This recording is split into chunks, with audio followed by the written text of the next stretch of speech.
Hi, you're with India Post Live. I'm Ishan Russell, and India Post Live is, of course, India's first online news conversation web TV where you too can participate in this conversation. All you have to do is go to indiapostlive.com and just log in and post your comments over there to join in the conversation. And while you're on indiapostlive.com, you can check out a pretty cool game that we have going on over there. It's election season, so in that you can go and log in and watch either play as Rahul Gandhi or Arvind Kejriwal or Narendra Modi. Narendra Modi. What and if I play Modi and Modi loses? To make Modi loser if I play. Well, that is how I think you've been playing all along. Oh, that's how it is. So that's a pretty cool game you can go play over there. And well, let's get back to this discussion that we've slated for today. Today we're talking about the private lives of public figures. Yes, there have been recent controversies that have erupted over a certain over a particular Congress leader, and there have been many such instances in the past with other political leaders, other leaders in other fields as well. So is the media getting too intrusive is a question that obviously comes to mind. Also, are public figures, especially in the political domain, allowed to have public lives? Should everything be open for scrutiny? That is the question that we're putting up today. So you too can join in this conversation. And to discuss all this, we have with us Seema Mustafa. She's, of course, a veteran journalist and the editor-in-chief right now at the Citizen.in, one of the most popular online portals. Also, Neena Haridas, editor of Marie Claire, joins us in the studio. And Tehseen Poonamwala, founder of Youth for Congress, joins us in the studio as well. But first, let's take you through a little bit of a story that we've put together about this entire subject. The recent controversy involving senior Congress leader Digvijay Singh has once again raised the issue of whether people in public life should have the right to a private life without media interventions. Yet again, millions have encroached into the private affairs of public figures and gone on a witch hunt. Political rivals, too, when on the greener side, leave no stone unturned and is quick to sit in judgment. So, should private life of public figures become meat for media? All right, so Seema, I'll start with you. I mean, are public figures allowed to have private lives? What do you make of this entire, especially in light of the recent controversy around Digvijay Singh? Well, I think they are allowed a private life, and I think they should be allowed a private life, so long as that life does not impact on their public performance. And I think if you're talking specifically about Digvijay Singh, I don't think it impacts at all on what he does or he doesn't do. I think it was a very private affair, and it is nothing for the media to get very excited about. But I guess you will come to other such issues later, and I would like to point out an aberration where I feel that the media should take a position or have taken a position. All right, so we'll come to those aberrations, but Neena, just to set things off, how do you view this? I mean, is the media also getting too intrusive? I mean, the allegation is always about vested interests controlling the media, especially in this election. I'm sure Tehseen, you'll be raising that point. But, I mean, as far as the media is concerned, a certain amount of circumspection required? Of course, yes. I think the media really need to circumspect this their behavior in general and with this election in particular, because there has been a lot of muck flying over for no reason. There are much larger issues that need to be discussed, and here we are sitting and discussing a private affair with Digvijay Singh, who has a relationship with a woman which is absolutely regular and normal. And why should we have this? What is this moral diktat that we have that politicians should not have a private life? Of course they must. But then one can't help but have it in the public eye. I mean, you can look at Nicolas Sarkozy and Carla Bruni, and there have been many such instances where private lives have dominated even their political careers, and you can't avoid that, can you? Yeah, but there's a slight difference, and I want to speak about this. So first, let me speak about the Digvijay Singh thing before I come to the other difference between this. And this is where I think, and taking off from where you said the media is slightly biased. I actually believe this time, and I go with her completely, the media needs to really, really introspect. So to begin with, I was called on a debate yesterday for Digvijay Singh. I refused to go on a news channel whose owner has campaigned for Narendra Modi in one of the constituencies. Now here's the question. The same channel does not ask the question about Narendra Modi, but I don't want to go there. Let me first speak about Digvijay Singh. Let me begin by saying something extremely personal about Digvijay Singh. I'm taking the liberty of saying this. I've tweeted about this. I've known Digvijay Singh for a really long time. The guy's a widower. But while his wife was in the hospital suffering from cancer, I know this for a fact. Every month or 2 months, Digvijay Singh would go every month, 2 months with his wife to the US and be by her bedside. I know this for a fact. I know this in the last stages while she was undergoing her treatment in a hospital in Gurgaon. I have gone to the hospital. He would stay the entire day while she was undergoing her treatment by her bedside. He and I would have meals in the canteen of the hospital. That man is a gentleman. His wife passed away. The woman he's in a relationship is undergoing a divorce by mutual consent. If he gets into a relationship, that's his personal business. That is not correct to be speculated. However, he's man enough to stand up for the woman. He gave her dignity. He stood up for saying that, listen, I am in a relationship with this woman. He stood up for that. Compare that to your prime ministerial candidate who was legitimately married to a woman. He runs away from the marriage. In 2 election affidavits, does not mention her name. Now that it's compulsory, he has to mention her name. Nobody knows where this woman is now. There's a difference between the 2 cases. When you showed the Samna headlines, and when when BJP people on Twitter and social media take pot shots of Digvijay Singh, and the media channel which I was called for, which I did not go, takes pot shots at Digvijay Singh, I think they need to reflect at their conscience as to who is the person running away. Coming to your broader question, somebody like a Narendra Modi will have to face introspection because he hid something. There's a difference between being legitimately married and being in a relationship. As long as your relationship... Now, if Narendra Modi was today in a relationship with a woman, nobody cares about it. Nobody should care about it. However, if he uses state machinery to track down the woman, that becomes a public thing. Right. In case of Sarkozy, so there's a clear demarcation.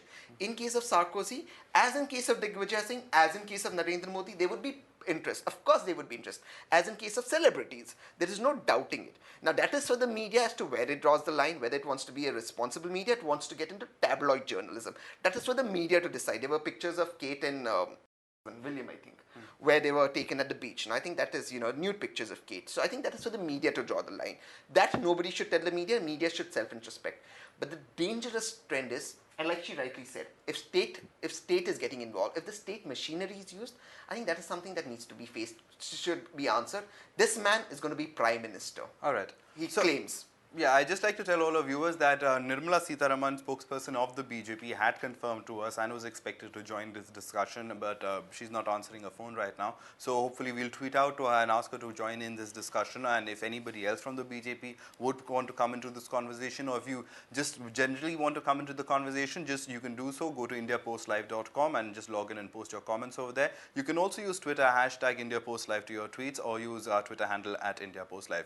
But Seema ma'am, the other thing that is very odd about the entire the question mark about Digvijay Singh and his relationship is the way the woman journalist is being talked about, and that as a woman journalist in the industry, I think there is a clear demarcation that happens, and the salaciousness with which the entire relationship is being talked about, that I mean, the media has to introspect as far as their own colleague is concerned and how they're behaving with her. Yeah, I think so. I think, no, it's also not just a colleague. I think the media has to generally introspect about the position it's taking these days. And I think a lot of this really comes out of the fact that the media is without guidelines. It doesn't have editorial policies. It doesn't have editors who are professionals and who have walked the talk, as it were. It is led and ruled by corporates who are continuously interfering with free and fair information. And so when you don't have an ethos of honest, clear, courageous, committed reporting, you tend to go all over the place on the directives of those who want to sensationalize absolutely absurd issues. And this is exactly what's happening in the Digvijay case. The poor girl happens to be a journalist, but even if she was not, I think most of it is really arising from the fact that it is Digvijay Singh, a Congress leader, and it sort of gives you enough of a handle to probe into something of which I think he's acted very gentlemanly about. Yeah. And I think he's been very protective about the girl that he's been with. And that shows a certain ethos, unlike Narendra Modi, who, there's been a lot from the BJP saying that why are you delving into personal affairs? Now, that is not a personal affair. That is a lie before the Election Commission. That is an affidavit filed where he has left his marital status blank. And it is also to do with the rights of women. All women groups across the country, when they fight for the rights of women and the empowerment of women, they fight for the absence of abuse. They want women to have equal rights. And if a woman is discarded by a husband, as it happens to be the case in the Modi case, then where is the alimony? Where is the maintenance? Where is the dignity? Where is the respect that women need? So these are all the problems that come up with the Modi case, unlike the Digvijay case. And if we were slightly more intelligent and slightly more informed journalists who were independent as we used to be 10, 20, 30 years ago, then perhaps we would be able to see the differences and report accordingly. Like even Seema, the Khurshid Anwar case for that matter from JNU is a heart-wrenching case of the media not being very careful. I mean, can really self-censorship happen with the media? That was awful. That was awful. That was a clear case of a man who has been working and the media tries and executes him without even an FIR being filed. I mean, there was no FIR. There were a couple of feminists who were taking law into their own hands. And then there was alleged victim who said that she had been raped. And they went on television, they attacked the man, they described him as a rapist, and he committed suicide after that. So let's be very clear what our role is. We have to be very careful. We cannot call anybody and dub or try or execute him as we do every night on television channels. We've got to stop this. Right, Nina, but the fact that, and I'm talking from a very personal thing of my Facebook feed, and it's most of my friends are journalists, and the nudge, wink, thing about a woman journalist, I mean, that as a woman journalist, I mean, you would face every day as well, and that, I think, is the attitude about Thankfully, of I've the not industry. had to face these kind of But I'm sure problems. you've encountered But, many I don't colleagues. think this, no, I don't think this debate is about women journalists facing anti-feminist issues or the bias. That's one side, that's another story. But what I'm concerned more is that probably because we don't have a tabloid culture like in the US or UK, where there are these evolved or devolved tabloid newspapers who carry salacious pictures, carry stories. Nobody takes them seriously, they read it and throw it in the dustbin. The mainstream media does not chase these kind of stories. Here, now for lack of lack of content, or I mean, there is enough content. It's just that we are not chasing the right content, and we are happening? Because I think the reason is because we are trying to get more viewership and readership through these kind of stories, and especially in this case, it really doesn't make any story at all. I mean, the man has balls to accept the relationship, and what happens between them is their business. In Modi's case, I have written a piece where I said that, okay, it was a child marriage. There was never nobody said that there was no marriage. He did not. It was a relationship that was non-existent for either of them.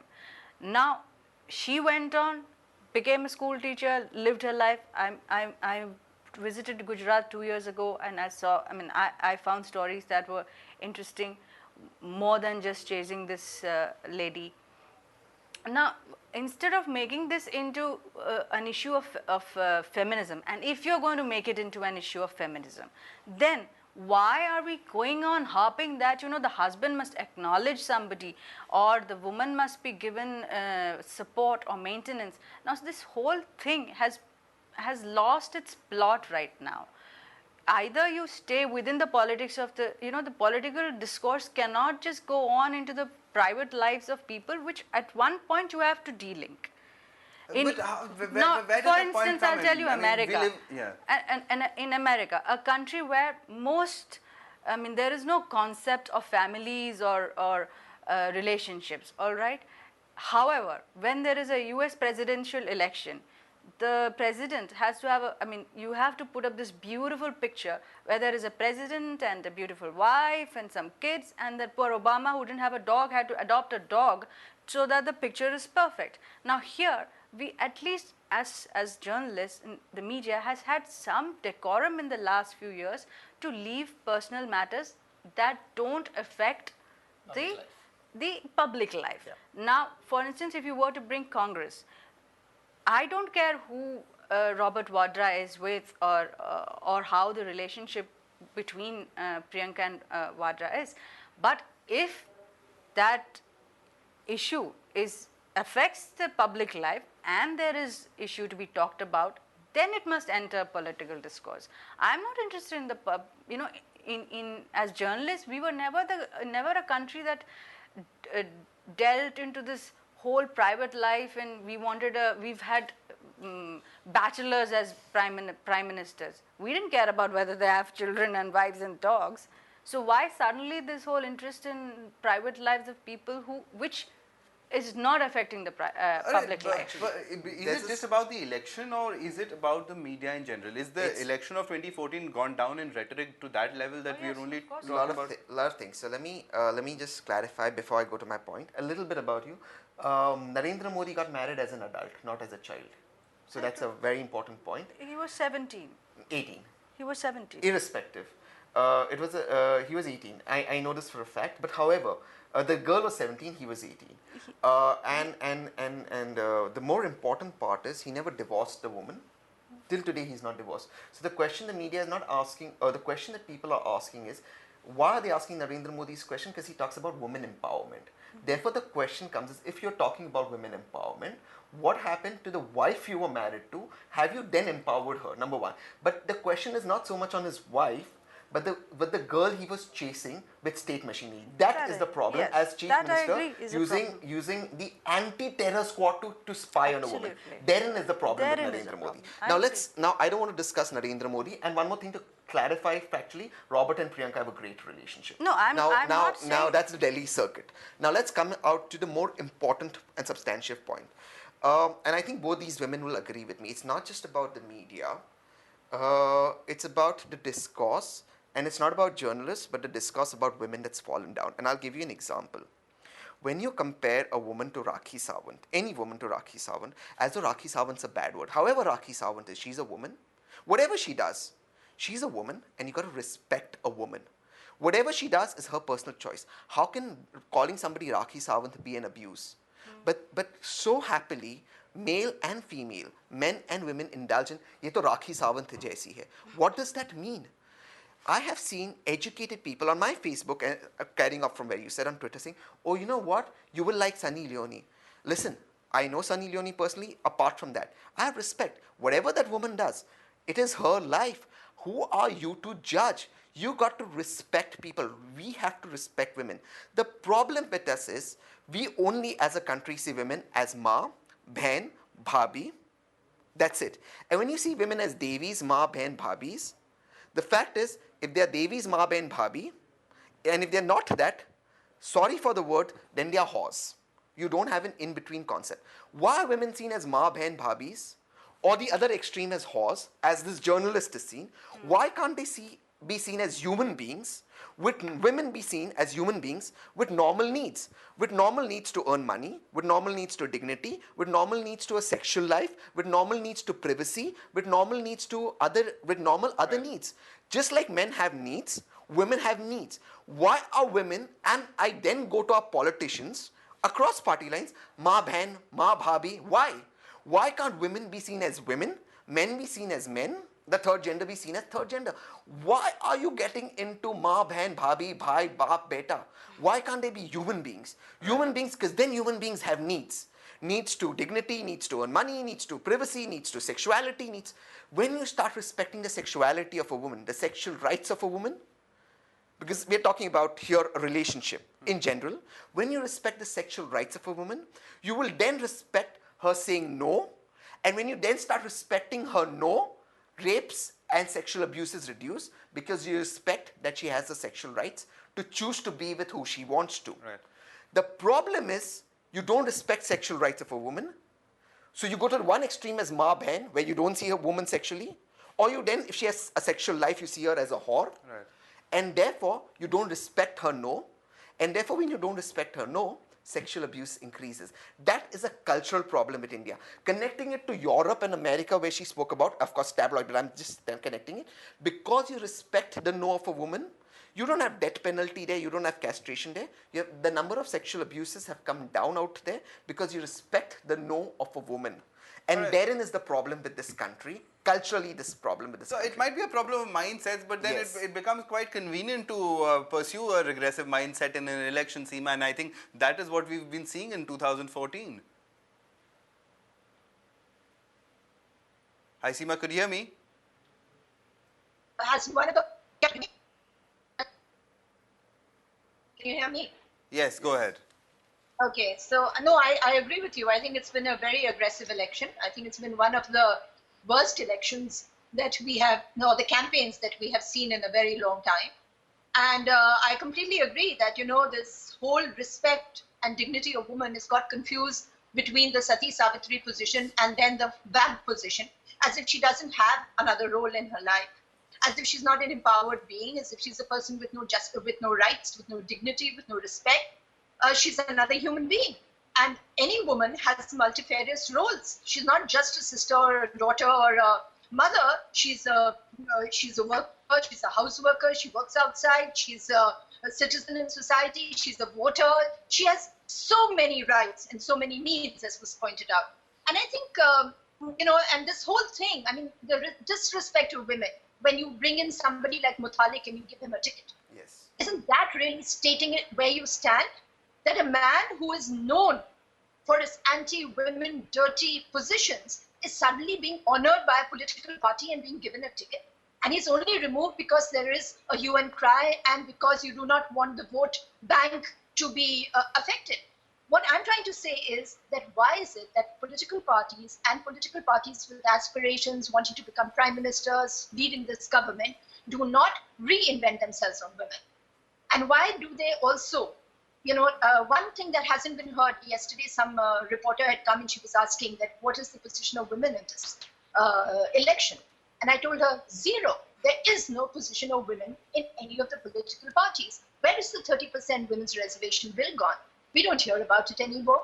Have you even heard it being raised by even a woman candidate? I mean, though, why should it be a woman candidate? But any candidate of any political party today, No, whether actually, it is sorry, the I'm Women so Party sorry to or- interrupt you. Ma'am, I'm so sorry to interrupt you. Actually, the Yeah. Congress in its manifesto says when it gets a majority, they will pass it in Lok Sabha. The Congress has said it. It's in the manifesto. They didn't have the numbers this time. I'm No, sorry no, to no, no, interrupt. I- but No, but they have, and it's a commitment. The Congress is also taking a stand on 377, to be fair. No. No, it's in the manifesto. I've read it. Completely disagree. It's been in Yes. all the manifestos. I think even the most regressive manifesto will have some commitment to women. No, I'm no not other talking party about the has it. manifesto. I'm talking about the campaign on the ground. When everybody is not an shouting and election slurring issue. and hurling accusations, has anybody remembered the women and the empowerment of women by giving them the 33% reservation in parliament and the legislatures? No. Number two, has any single political party and the so-called national political parties and the regional parties aspiring to be national given 33% candidates in this fray? No. So what are we talking about? We are talking, this is rhetoric, when we talk about, rights, etc. If you do not Right. empower women, if you do not give them their status in society, if you do not give them the empowerment that they deserve, then this all becomes rhetoric. You will still divide society between the Sati Savitri and the VAC position. You will never be able to bring society and the Indian electorate to understanding what women are all about in this world. All right, but Nina, the bigger problem I think is the fact that this is not going to go away. That as far as the media and the kind of content that will keep coming in, I mean, you will have people shooting anything over mobile That is phones. why you should have good editors. So because how is that it? I mean, the country boasts of best editors, and they're all very No, I self-congratulatory. don't think that the mainstream media is following up any of these affairs as the big political issue at all. It is being followed up on Twitter and social media, which is what? A bunch of people all over the world. They are not journalists who are tweeting this. So do not confuse what you see on social media as mainstream journalism. Now, But there have been enough news channels, yeah. story like in which this particular individual, this lady, has filed a case saying that there is breach of her privacy. That makes news for mainstream, and it is limited to that. Now, bringing back the conversation to how the media's role, the media has to put its, we as mainstream media, we have to put a stop where private and politics differ. Now, if you're going to go have a 3-column story in a mainstream media about this salacious affair with pictures, then no, that's not done.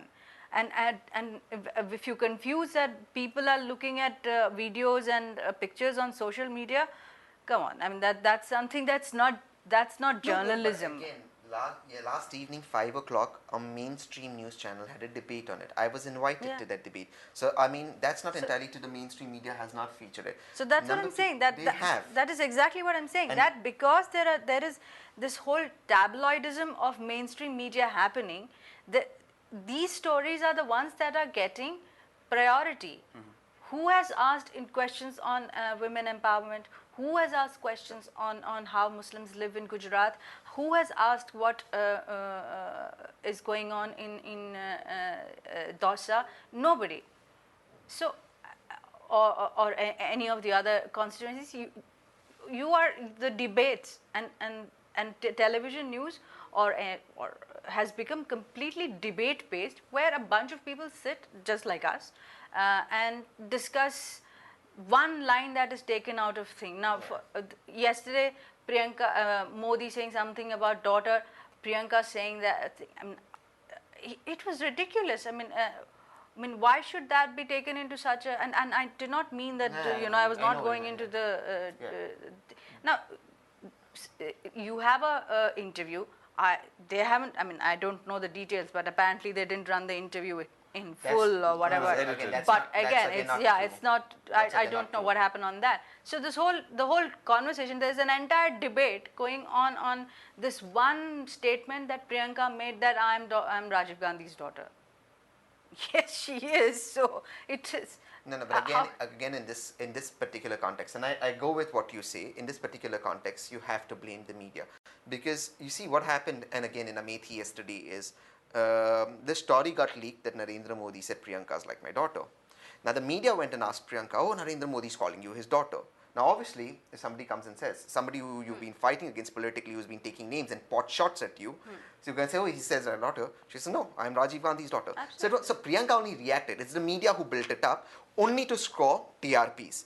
Priyanka reacted, and in fact, the rest of the pot, if I'm not just telling somebody on my way here, the rest of it, Priyanka didn't do anything. They kept asking about Narendra Modi. She's never commented on him. She's never taken his name directly. Go through all this thing. So she's left him apart. But this is not the topic of our debate today. The topic of our debate today is women. And let's come to the topic of how women are treated.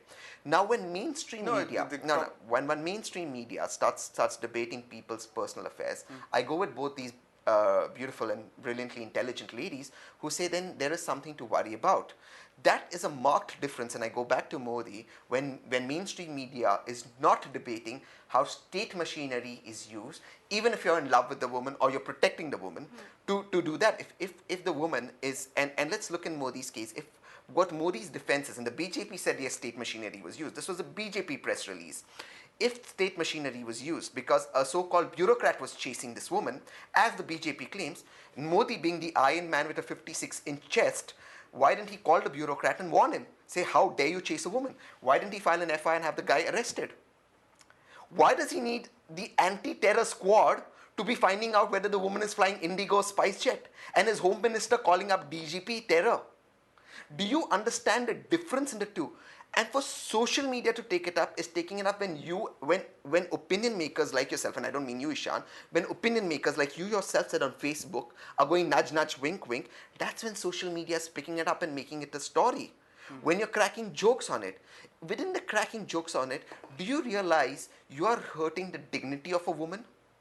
I go back and I agree with what the very beautiful woman on Google said. The editor, she says that, women are housemakers, voters, everything. But the most important thing this nation never debates, and I keep tweeting about it and I keep talking about it, women have sexual rights too. Why don't we as a country talk about it? Women are not just ma, bhen, beti, voters, house workers, office. They have a right to their sexual life. They have a right to their personal life. And we as a nation need to take that, respect that. Anybody who talks of Indian culture, I study Indian culture, realizes that Indian culture is all about celebrating womanhood, where women had absolute personal lives. Why do we run that down? We need to talk about that and respect women for their personal lives. If we respect that, only then can we be a better nation. And just one technical thing, the TMC, the the TMC, Mamata Banerjee's party did give women more than 35% women tickets, and the Congress as number 2 is given more than 25% women tickets. Just to clarify that, that's a thing, but that's not a political debate. I'm just giving the facts out. That but TMC has, and credit to them. No, credit to them. It's happening on Monday, so I invite credit to them. But credit to them, they've done it. All right, so the TMC might have done it, but Seema, as far as the media goes, self-censorship, is it going to happen, and do we see more of these instances happening? How do you see this playing out, especially in the light of this election, and from here on, where do we go from here as far as the media is concerned? Vis-a-vis women? No, vis-a-vis the media and the salacious gossip that is going around in this election, and the media often being able to pick that up. Do we see more of that happening, or do we see perhaps this kind of an incident making the media say, all right, not everything is news? No, I don't think excuse me, I don't think this media is going to learn that easily. I don't think the media as it exists today has the capability of learning that easily. There have been some very major mistakes in the past, like the one that you referred to about Anwar's suicide, which is very recent. And the media didn't learn from it. And society today, I think it's a larger malaise.